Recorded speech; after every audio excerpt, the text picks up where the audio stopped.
đâu này phá ora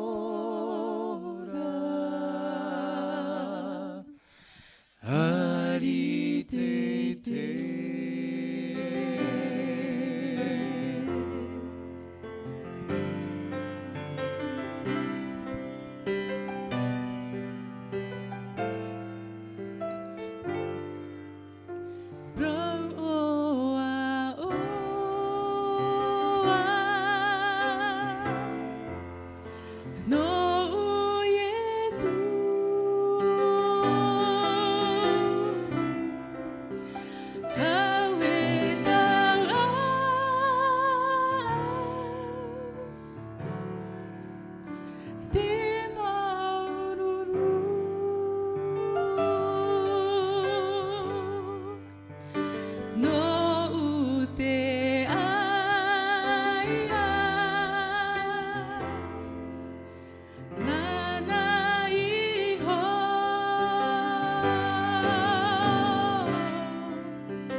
Psaume 8. Seigneur, notre Seigneur, que ton nom est magnifique sur toute la terre. Toi qui te rends plus éclatant que le ciel, par la bouche des enfants, des nourrissons, tu as fondé une force à cause de tes adversaires pour imposer silence à l'ennemi vindicatif. Quand je regarde ton ciel, œuvre de tes doigts, la lune et les étoiles que tu as mises en place, qu'est-ce que l'homme pour que tu te souviennes de lui? Qu'est-ce que l'être humain pour que tu t'occupes de lui? Tu l'as fait de peu inférieur à un Dieu, tu l'as couronné de gloire et de magnificence, tu lui as donné la domination sur les œuvres de tes mains, tu as tout mis sous ses pieds. Seigneur, notre Seigneur, que ton nom est magnifique sur toute la terre. Amen.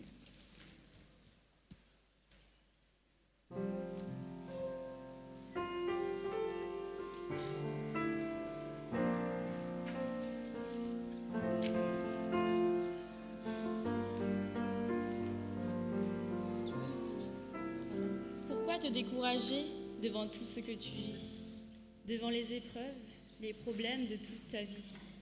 Si tu crois en moi, viens vite te jeter dans mes bras, car Jésus a dit: Voici, je me tiens à la porte et je frappe. Si quelqu'un entend ma voix et ouvre la porte, j'entrerai chez lui, je souperai avec lui et lui avec moi.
Dans tes prières, tu veux que j'accomplisse tes désirs. Fais de moi tes délices, que ce soit ton point de mire. Seigneur, entends mon cœur.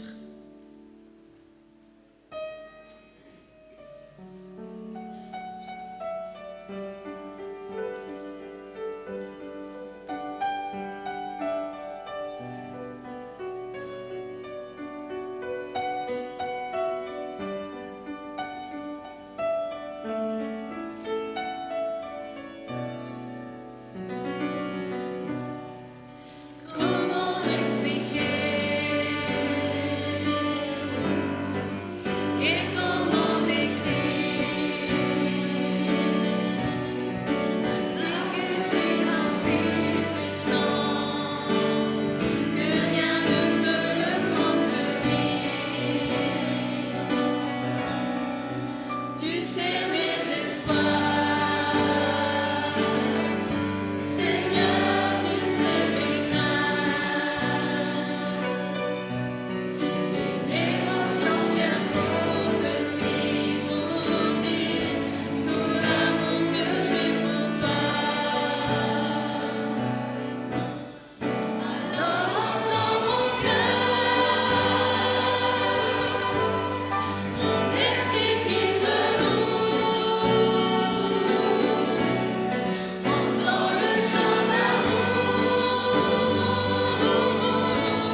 Que ton désir suprême soit celui de me ressembler. Et tout le reste, tu l'auras si tu me cherches en premier. Tu es tout pour moi, sans toi, je ne peux vivre.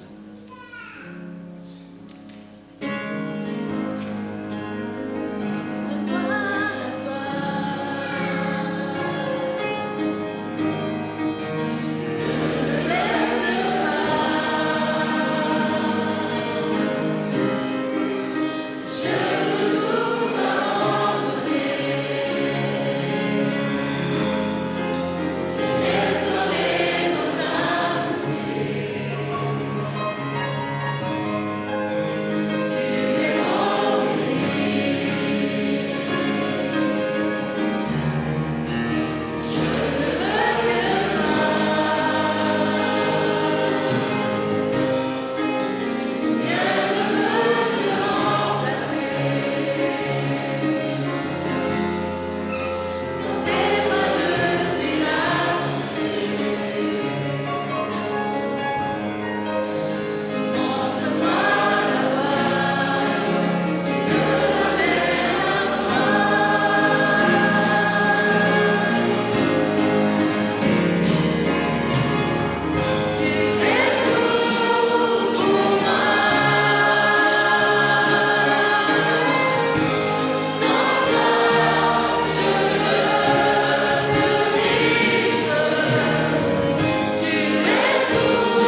Si tu es fatigué, épuisé, chargé, repose-toi en moi.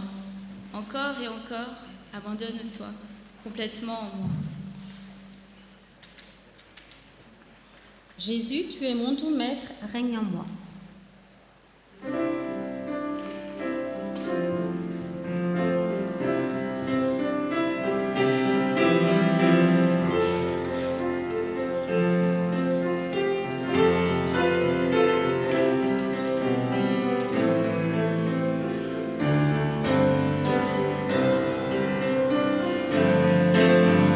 Jésus, doux maître,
mettre à genoux, ceux qui le peuvent.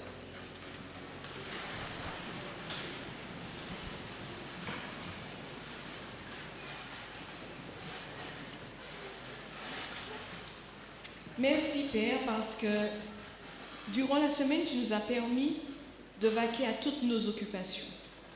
Nous te louons parce que tu nous as fait du bien et tu nous as bénis. Nous sommes heureux de nous retrouver dans ta maison aujourd'hui, car tu as dit, là 2 ou 3 sont réunis, tu es au milieu de nous. Et nous sommes, Seigneur, persuadés, convaincus qu'aujourd'hui tu es là. Tu es présent et tu nous fais du bien. Je te présente, mon Dieu, l'Église réunie devant toi. Puisses-tu les bénir individuellement. Déverse ta bénédiction sur chacun. Nous avons aussi une pensée pour tous ceux qui n'ont pas pu venir ici aujourd'hui à cause de la maladie, à cause d'autres circonstances. Et nous pensons aussi à tous les internautes. Puisses-tu les visiter par ton amour. Puisses-tu leur accorder la paix. Seigneur, nous voulons que tu nous fasses du bien et que tu bénisses ton Église ici présente au nom de Jésus. Nous voulons aussi que tu bénisses Pasteur Ornicard qui délivrera le pain de vie. Fais-nous du bien, rassasie-nous au nom de Jésus. Amen.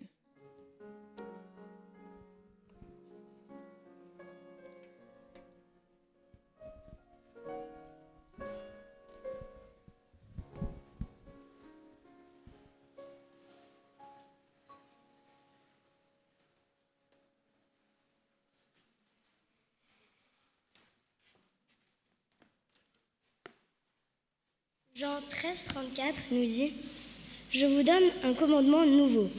Aimez-vous les uns les autres. Comme je vous ai aimés, aimez-vous les uns les autres. »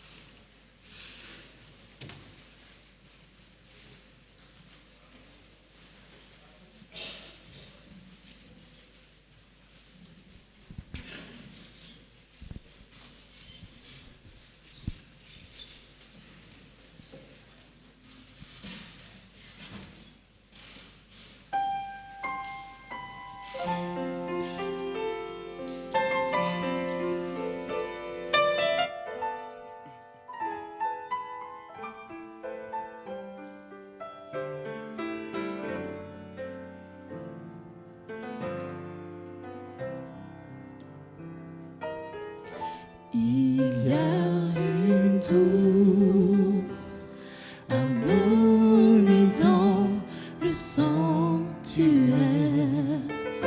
Il y a un calme dans cette atmosphère. Viens déposer les fardeaux que tu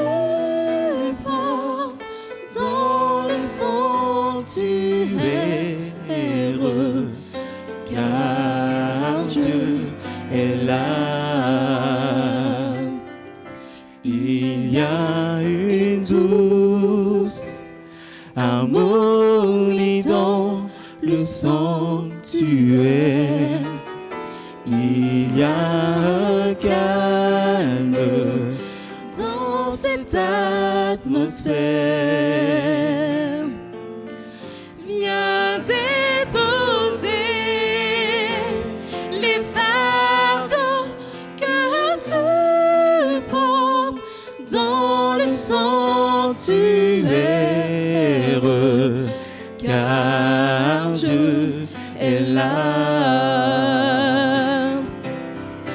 Il est là. Dieu est là. Pour casser le joug et porter les lourds fardeaux. Il est là. Dieu est là.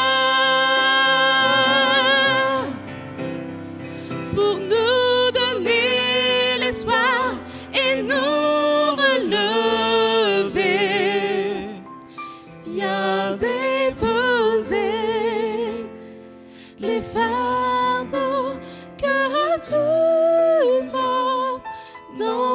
sanctuaire,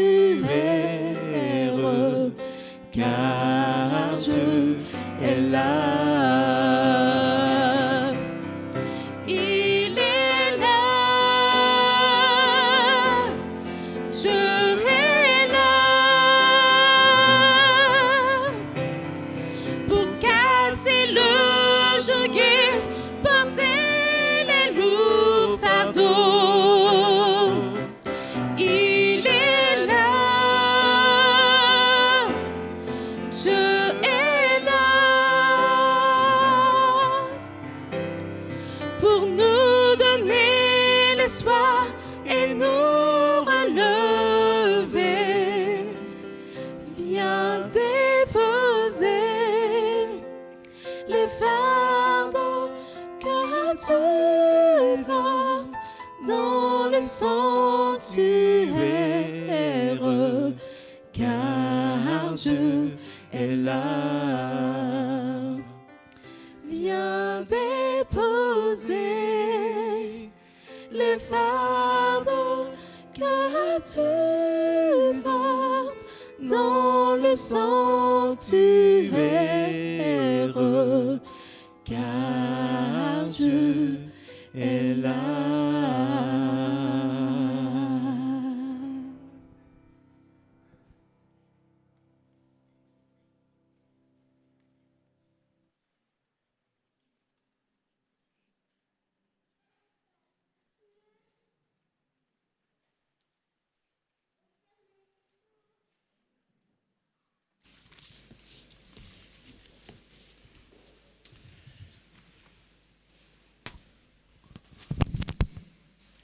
Chers frères et sœurs, chers visiteurs, chers amis, l'Église adventiste est une des rares églises qui pratique encore aujourd'hui le lavement des pieds lors du service de la Sainte Seine. Le lavement des pieds, c'est un rite que nous allons accomplir dans quelques instants. Et je voudrais réfléchir sur sa signification pour nous aujourd'hui. Je me pose la question, pourquoi pas abandonner ce rite qui cause chez certains un certain malaise ou allonge la liturgie? Le récit du lavement des pieds se trouve dans l'évangile de Jean, au chapitre 13, au verset de 1 jusqu'à 20. De tous les évangiles, c'est seulement Jean qui en parle. Je vous invite à suivre avec moi le texte de l'évangile, le chapitre 13,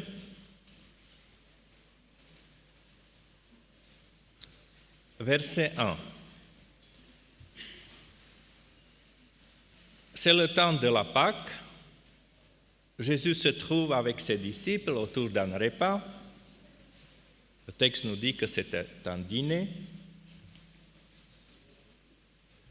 Et je vous invite à suivre avec moi les versets qui nous intéressent tout particulièrement. Ce sont les versets 4 et 5. Donc chapitre 13, versets 4 et 5. 13. Jésus se lève de table, dépose son vêtement et prend un linge dont il est se ceint. Il verse ensuite de l'eau dans un bassin et commence à laver les pieds des disciples et à les essuyer avec le linge dont il était ceint. Dans ces versets, nous apprenons que Jésus lave les pieds de ses disciples. À l'époque de Jésus, au 1er siècle, la coutume du lavement des pieds avant le repas était partie intégrante de la vie quotidienne. Le lavement des pieds était le geste d'accueil, d'hospitalité. Il visait à assurer le confort des invités ou des proches, de les préparer à un repas. Vous savez, à l'époque, on marchait aux pieds nus, soit on portait des sandales ouvertes où la poussière pouvait facilement rentrer. Au première vue, Jésus fait un geste très banal, ordinaire, ce qu'on était habitué à faire quotidiennement. Mais dans le texte, il y a deux détails qui nous frappent. Et peut-être vous les avez remarqués. Jésus lave les pieds des disciples au cours du repas, pendant le repas. Or, le lavement des pieds se faisait toujours avant un repas, parce que ce geste visait à assurer le confort des invités, de les préparer à un repas. Mais Jésus le fait pendant le repas. Deuxième élément du récit qui sort d'ordinaire est que ce lavement de pieds était fait par quelqu'un sans statut social. Le plus souvent, c'était un esclave, c'était fait par un esclave. Et dans le récit de Jean, c'est Jésus qui lave des pieds, lui qui était considéré comme un maître d'un groupe.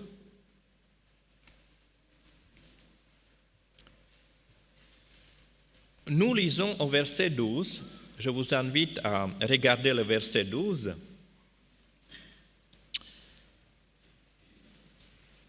Que Jésus, après avoir accompli ce geste, pose la question aux disciples. Et cette question est: comprenez-vous ce que j'ai fait pour vous? Comprenez-vous ce que j'ai fait pour vous? Si ce lavement des pieds avait un sens ordinaire d'accueil ou d'hospitalité, Jésus n'aurait pas posé cette question. Ses disciples n'étaient pas si bêtes de ne pas le comprendre. Mais Jésus a accompli un geste qu'il nécessite comprendre, une compréhension un geste qu'il faut interpréter, un geste dont le sens il faut chercher.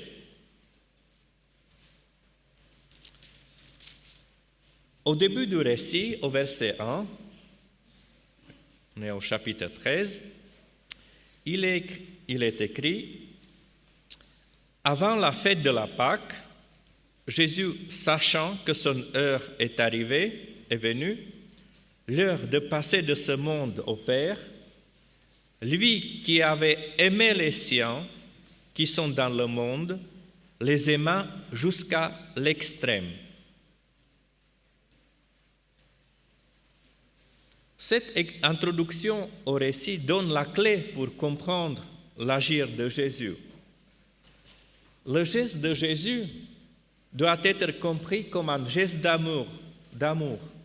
L'expression de son amour, l'amour qui va jusqu'au bout, l'amour illimité, l'amour qui est prêt à porter un sacrifice. À la reluctance de Pierre de se laisser laver les pieds, Jésus répond. Au verset 7, Jésus répond à Pierre: ce que j'ai fait, tu ne peux pas le savoir à présent, mais par la suite, tu le comprendras. Jésus fait allusion à la croix, au moment où Jésus donnera sa vie pour les siens. C'est le moment que Pierre et nous aussi, nous pouvons comprendre. C'est à ce moment-là, quand on regarde l'événement de la croix, c'est à ce moment-là que Pierre et nous aussi, nous pouvons comprendre la pleine portée de ce que signifie le lavement des pieds.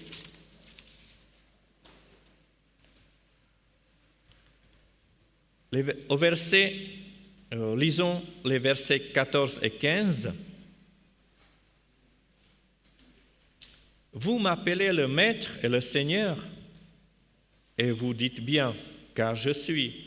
Dès lors, si je vous ai lavé les pieds, moi, le Seigneur et le Maître, vous devez vous aussi vous laver les pieds les uns aux autres.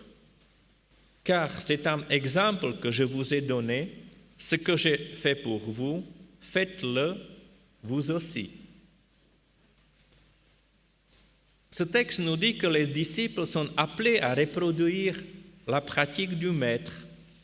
Ce geste du Christ doit être compris comme un exemple, le mot grec hypodeima qui signifie un exemple, un modèle, un paradigme du comportement à adopter. Un comportement dont la forme concrète est à réinventer dans chaque situation nouvelle. Il est intéressant de remarquer que le temps grammatical utilisé au verset 12 dans la question de Jésus aux disciples, « Comprenez-vous ce que j'ai fait pour vous ?» Le verbe « faire » dans cette question est utilisé en grec au parfait. Et le temps parfait désigne une action qui se déroulait dans le passé, mais dont les effets continuent jusqu'au présent. Donc, le lavement des pieds est un acte du Christ qui était effectué dans le passé, mais il s'agit d'un acte dont la signification demeure pour les disciples et qui détermine leur pratique présente. Le lavement des pieds est un acte symbolique, un geste d'amour que nous devons traduire dans la vie quotidienne.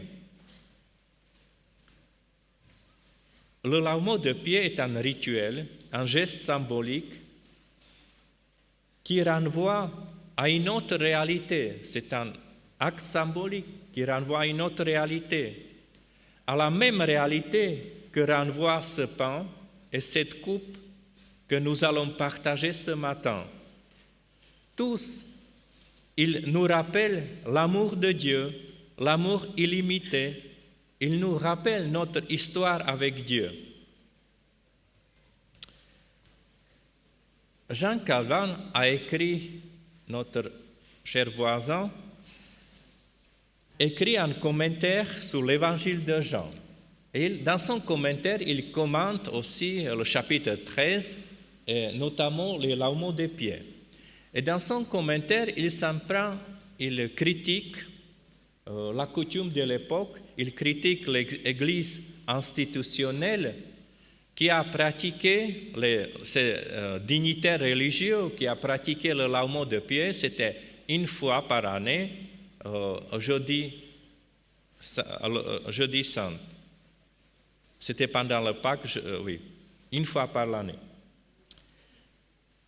Jean Calvin écrit, « Là où il fallait suivre le Christ, ils se sont montrés singes plutôt qu'imitateurs. Tous les ans, ils auront une manière de faire qu'ils lavent les pieds à quelques gens, comme ils jouaient une farce sur des échafauds. Ainsi, quand ils ont usé de cette cérémonie vaine et folle, ils pensent s'être bien acquittés. Et ayant fait cela, ils se baillent congé de ne pas tenir compte de leurs frères tout le reste de l'an. Le Christ ne nous commande pas ici une cérémonie qui se fasse tous les ans, mais il veut que nous soyons prêts à toutes heures, à tout le temps de notre vie, à laver les pieds de nos frères et prochains. Vous avez bien entendu ce qu'il a dit, qu'est-ce que peut devenir le lavement de pieds? Une farce. Oui, le lavement de pieds peut devenir une farce s'il n'y a pas une conduite conséquente dans la vie tous les jours. Je suis heureux que notre Église adventiste garde le lavement des pieds comme la partie intégrante de la Sainte Seine. Le geste symbolique du lavement des pieds, avec ses symboles constitutifs de la Sainte Seine, le pain et la coupe, tout nous rappelle sans cesse l'amour de Dieu, ce que Dieu a fait pour nous, ce que Dieu fait pour nous. Si le pain et la coupe nous rappellent l'amour de Dieu et du Christ, le lavement de pieds nous invite à une vie quotidienne inspirée et motivée par cet amour. Amen.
Afin de revivre le geste que lui-même Jésus a pratiqué avec ses disciples, Nous vous invitons à refaire ce même geste.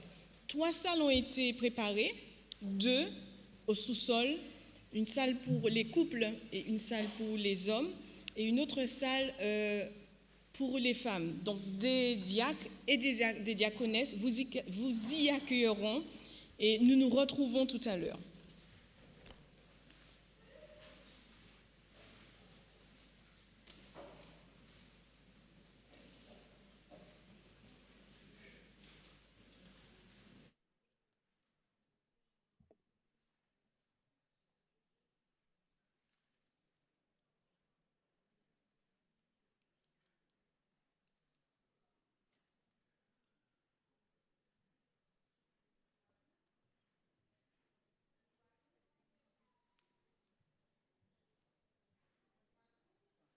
Bonjour les enfants.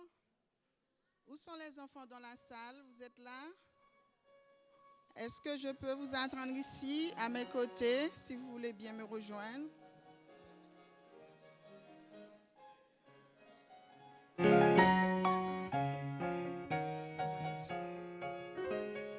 va prendre place devant.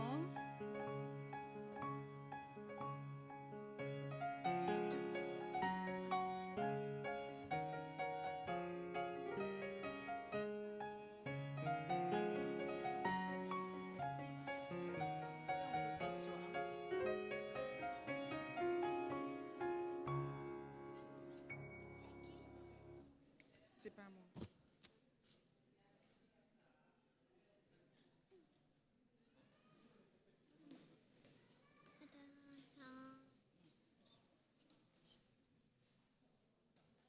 Alors, comment a été votre semaine, les enfants? Très bien. Excellente, comme j'ai arrêté l'école. Ah, Xanetti, il est content, il a arrêté l'école. Pour lui, c'était une bonne semaine. Et toi? Moi j'ai une bonne semaine parce que c'est bientôt les vacances et c'est pas bien parce que c'est fait mal. Ah, elle s'est fait mal pendant la semaine, mais elle est contente parce que c'est bientôt les vacances. Alors, les grands vont se laver les pieds, ils vont profiter de l'eau. Je vais aussi vous raconter une petite histoire, les enfants, et il y aura l'eau aussi dans cette petite histoire. Qui a 10 ans parmi nous? À 10 ans, on sait lire. Non, assez tôt. On sait lire déjà à 10 ans, c'est ça? Oui, parce que je ne me rappelle plus trop, je suis trop vieille. Alors, c'est l'histoire d'un père qui vivait dans une ferme avec son fils âgé de 10 ans, comme je vous disais. Et ce père se levait tous les matins de bonne heure pour lire la Bible. Qu'est-ce que c'est que la Bible, les enfants? C'est quelque chose qui parle de Dieu. Oui, c'est la parole de Dieu, c'est très bien. Et son fils qui aimait beaucoup son père, il voulait faire comme lui. Et il s'est mis aussi à lire la Bible. Un jour, il vient vers son père en lui disant, « Papa, j'ai essayé de lire la Bible comme toi. Je ne comprends pas tout. » Son papa continue à l'écouter. « Même lorsque des fois j'arrive à comprendre un tout petit peu, le lendemain, j'oublie tout aussitôt. Je ne comprends plus rien. » Son papa, qui avait l'habitude de faire du charbon et de remplir des corbeilles de charbon, il a pris quelques secondes pour réfléchir, les enfants. Et une idée lui est venue par la tête. Et il a dit à son fils, il y a une rivière juste à côté. Va avec cette corbeille, essaye de la remplir et de me la ramener. Est-ce que vous pensez que c'est normal ça? Est-ce que c'est faisable? Oui. Avec une corbeille en osier, ou est-ce qu'il y a du bois autour? C'est une corbeille, il y a des trous. Est-ce que son fils pourra lui apporter de l'eau? Oui. Grâce à l'aide de Dieu. Grâce à l'aide de Dieu, mais on va essayer de voir l'histoire. Cet enfant écoute son père et obéit, il va à la rivière, il remplit la corbeille et il court. Arrivé chez lui, il n'y avait plus d'eau. Il était tout triste. « Papa, je suis désolé, mais je n'ai pas pu te rapporter de l'eau. » Oui, ma chérie. Et après, comment ils ont bu de l'eau s'ils n'en veulent pas? Je vais te raconter la suite de l'histoire. Et le papa lui dit, va encore et rentre au plus profond de la rivière. Essaye de remplir à nouveau la corbeille. Son fils qui voulait vraiment satisfaire son papa, il est reparti. Il a plongé encore une deuxième fois la corbeille, mais en chemin, il restait malheureusement plus rien. Papa, je n'ai pas pu apporter de l'eau. Comment je peux faire? Il y a des trous de partout dans cette corbeille. Je ne pourrai jamais te rapporter de l'eau. Son papa lui dit, mon fils, essaie encore une dernière fois. Retourne à la rivière. Un fils très obéissant, il est retourné pour une troisième fois. Et il s'est dit, mais si mon papa insiste, peut-être que je pourrais lui apporter de l'eau. Il a encore plongé la corbeille au plus profond de la rivière. Il a couru de toutes ses forces. Arrivé devant son père, malheureusement, il n'y avait pas d'eau. Et il était triste, très déçu de savoir que il a fait autant d'efforts et il n'y avait quand même pas d'eau dans cette corbeille. Il dit à son papa, papa, je suis allé une première fois, il n'y avait pas d'eau. Je suis retourné une deuxième fois, pas d'eau. La troisième fois, il n'y a toujours pas d'eau. Et il n'y a pas d'autre moyen. Son père lui dit, mon fils, je savais très bien que tu n'aurais pas pu m'apporter de l'eau. Mais regarde bien la corbeille qui est en face de toi. Est-ce que tu as remarqué quelque chose? D'après vous, la corbeille que son papa remplissait avec du charbon qui était noir, comment elle est maintenant? Elle est propre. Maintenant, elle était propre. Qu'est-ce que vous en pensez, les enfants? Qu'est-ce qui s'est passé? Qu'est-ce que l'eau a fait? L'eau a nettoyé la corbeille. Et son papa lui dit, Dieu, par son amour pour nous, nous a laissé le Saint-Esprit. Et le Saint-Esprit qui nous accompagne tous les jours peut nous permettre de comprendre la Bible. Et même si parfois nous n'arrivons pas à comprendre et nous ne voyons pas malheureusement les efforts, les changements que la Bible fait en nous, mais grâce au Saint-Esprit, nous pouvons être transformés, tout comme cette petite corbeille qui était sale, qui est devenue toute propre. En ce matin, les enfants, j'aimerais vous inviter à baisser la tête. Nous allons prier pour remercier Dieu pour son amour qu'il nous a laissé, le Saint-Esprit qu'il nous donne tous les jours pour pouvoir nous accompagner. Et nous allons lui demander de nous permettre de lire la Bible chaque jour afin d'être transformés. Je vais vous demander de répéter juste une petite phrase avec moi, après moi, d'accord?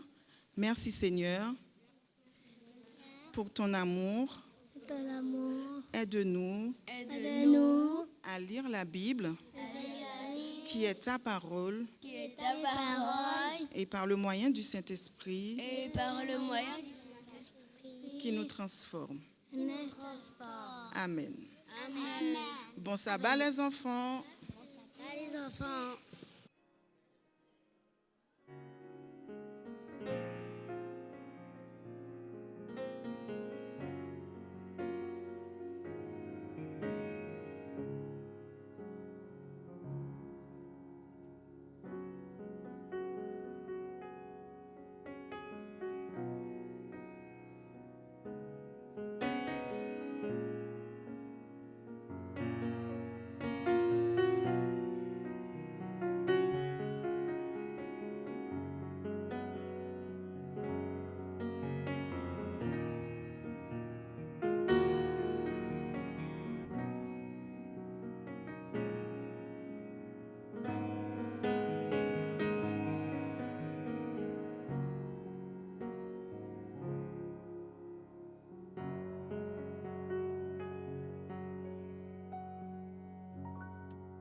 1 Corinthiens 11, verset 4. Car j'ai reçu du Seigneur ce que je vous ai enseigné. C'est que le Seigneur Jésus, dans la nuit où il fut livré, prit du pain, et après avoir rendu grâce, le rompit et dit, « Ceci est mon corps qui est rompu pour vous. Faites ceci en mémoire de moi. » Les Écritures parlent du pain plus de 350 fois. Et ce mot y est souvent employé comme synonyme de nourriture. Jésus a expliqué que ceux qui adorent Dieu peuvent lui demander en toute confiance, « Donne-nous aujourd'hui notre pain pour ce jour. » L'on peut facilement banaliser le pain comme bien d'autres choses. Toutefois, la Bible parle d'un pain très particulier qu'il ne faut surtout pas mépriser. Jésus l'a comparé à la manne que les Israélites ont rejetée avec ingratitude. Ce pain est source de bienfaits éternels. Je suis le pain de vie, a révélé Jésus. Vos ancêtres ont mangé la manne dans le désert et pourtant ils sont morts. Ceci est le pain qui est descendu du ciel afin que tout homme en mange et ne meure pas. Je suis le pain vivant qui est descendu du ciel. Si quelqu'un mange de ce pain, il vivra pour toujours. Et vraiment, le pain que je donnerai, c'est ma chair pour la vie du monde. La plupart de ceux qui ont entendu ces paroles n'ont pas compris l'emploi figuré que Jésus faisait des mots pain et chair. Le sacrifice de Jésus permet à ceux qui exercent la foi en lui d'obtenir la vie éternelle. Jésus est vraiment le pain de vie. Nous allons maintenant partager le symbole que Jésus lui-même a institué. Donc, voilà comment nous procéderons. Les diaconesses et les diacres vous distribueront ce pain. Quand tout le monde aura été servi, je prierai et ainsi nous mangerons ce pain.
Merci, Père, pour ce symbole que tu nous permets de revivre et fais-nous du bien.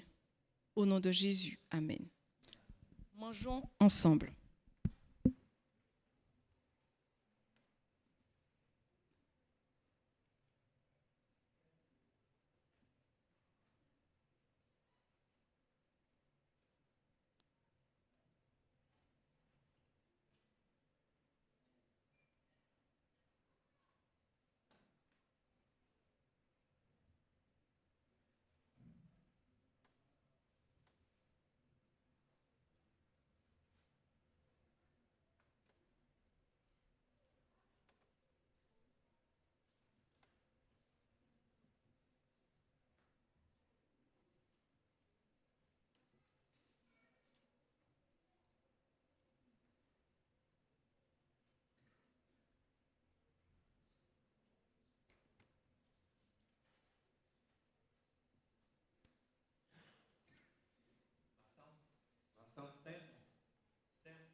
Événement solennel, mais en même temps, c'est un moment de joie, d'allégresse.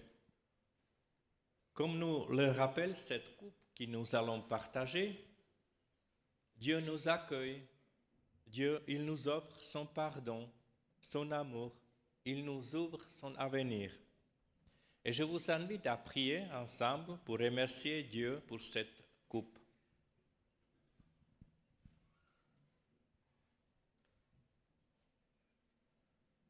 Seigneur Jésus, nous voulons te remercier pour le vin qui symbolise ton sang versé sur la croix, ton sacrifice. Merci Seigneur pour cette coupe de la nouvelle alliance, l'alliance qui nous rappelle que nous t'appartenons. Elle nous rappelle notre histoire personnelle avec toi. Elle nous rappelle ta proximité. Cette coupe nous rappelle ton amour, l'amour qui a donné tout, qui donne tout. Merci Seigneur pour le pardon que tu nous offres, que tu nous donnes une possibilité d'un nouveau départ. Merci Seigneur pour ta fidélité et patience avec nous, pour ta bienveillance. Seigneur, ta parole de prendre la coupe en mémoire de toi jusqu'à ce que tu viennes, oriente notre regard vers l'avenir, vers ton retour. Elle est pour nous une promesse que tu établiras un jour un monde nouveau, que tu réaliseras ton projet initial de paix, d'harmonie pour l'humanité. Seigneur, cette coupe que tu nous invites à partager est avant tout un symbole de ton amour. Que Esprit Saint nous rende capables de vivre cet amour au quotidien et de le partager avec les autres. Amen.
Jésus fit de même avec la coupe, après le dîner, en disant, « Cette coupe est l'alliance nouvelle en mon sang.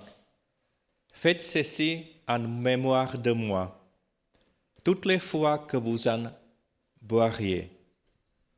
Buvons-en tous. »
Maintenant, c'est pour nous le moment de manifester notre engagement et notre amour à notre Seigneur en lui donnant ce qu'il nous a donné.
Merci, Père, pour l'opportunité que tu nous donnes de te rendre ce que tu nous as donné gracieusement.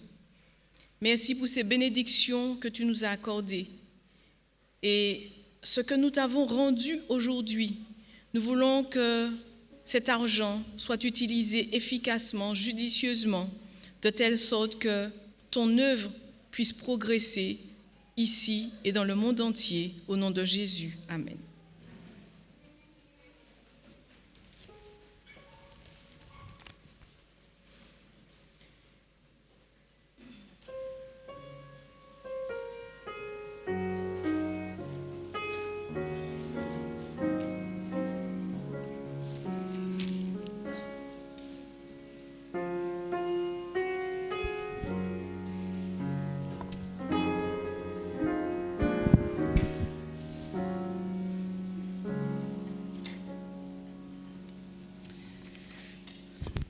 Nous avons partagé la Sainte Seine aujourd'hui.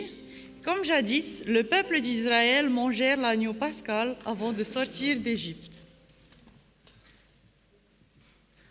Nous allons nous séparer, mais soyons assurés que nous allons rencontrer notre Seigneur et partager avec lui une scène encore plus majestueuse, car il va bientôt revenir.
De Thessaloniciens 3, les versets 16 à 18.